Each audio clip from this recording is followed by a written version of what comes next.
आम्ही ढाणे परिवारातर्फे बोलत आहे.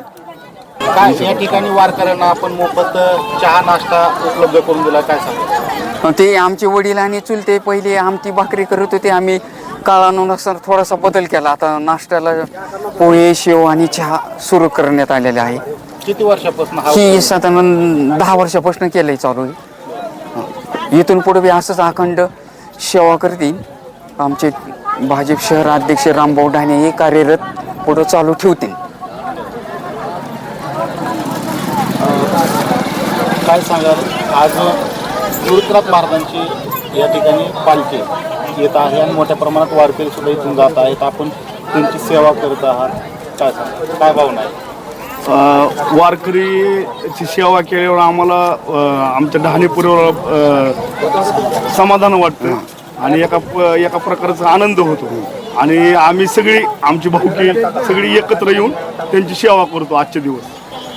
आज वर्षातून कुठेतरी एक दिवस या ठिकाणी आपण वारकऱ्यांची म्हणजे निवृत्तनाथ महाराजांच्या पालखीची या ठिकाणी सेवा करतात आणि किती प्रमाणात या ठिकाणी आपण अन्नदान केलेलं आहे? 10,000. आम्ही साधारण 15,000 ते 25,000 लोकांचं अन्नदान केलं. 500 किलो पोहे आणले होते आणि एक 300-350 लिटर दूध आणलं होतं. म्हणजे आता सकाळी आम्ही सगळी आम्ही म्हणजे ढाणे परिवार सकाळी 4 वाजल्यापासून म्हणजे पहाटे 4 वाजल्यापासून इथं येऊन वारकऱ्यांची सेवा करतो. भाऊ, खरं तर आपण करमाळा तालुक्यामध्ये श्रीराम प्रतिष्ठानच्या माध्यमातून गोरगरीब जनता असेल किंवा विद्यार्थी वर्ग असेल यांना मोठ्या प्रमाणात अन्नदान करतात किंवा त्यांची आता ही वारीचं एक निमित्त आहे, परंतु सातत्यानं आपण इतरांची सेवा करतायत, काय सांगायला या आज? आणि याच संदर्भात जसं रामभाऊ ढाणे यांनी सांगितलं की आम्ही सेवा करतो, ते सुद्धा तुमचे सहकार्य आहेत.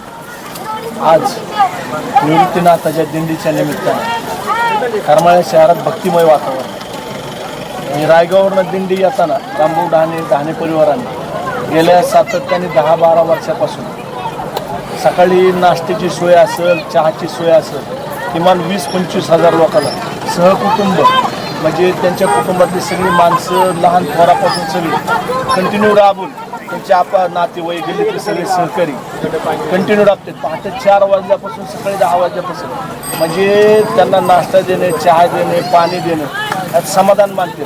आणि वारकऱ्यांची सेवा केल्यावर त्यांचे कुटुंब त्यांचं स्थैर्य लाभते, मानसिक समाधान येते. ह्या उद्देशाने ते करतात. खरंच करमाळ्यात निवृत्तीनाथाच्या दिंडीच्या माध्यमातून शहरात एक भक्तिमय वातावरण, किमान 40-50 हजार लोक म्हणजे आज लोकांना सगळ्याला वाटतं की आज पंढरपूर झाल्यासारखं वाटतं. लोकांना सेवा द्यायची संधी मिळते.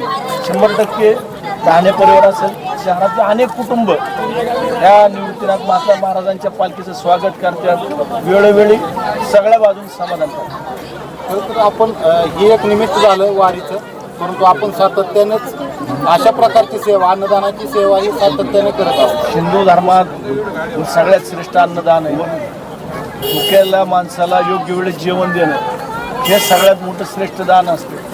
म्हणजे विठ्ठलाच्या रूपाने सगळ्याला रंजले गांजले म्हणे जो आपले तेथेच देव जाणावा, ह्या वृत्तीप्रमाणे करमाळा शहर सगळे नागरिक ह्या ताकदीने सहभाग घेऊन सगळ्या बाजूने मदत करतात.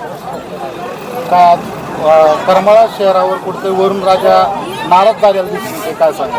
अल निनोमुळं नाराज आहे, आपल्या शहरावर नाही, महाराष्ट्र असेल, देशात असेल. विठ्ठलाकडे काय प्रयत्न? 100% विठ्ठलाला साकडं मारणार.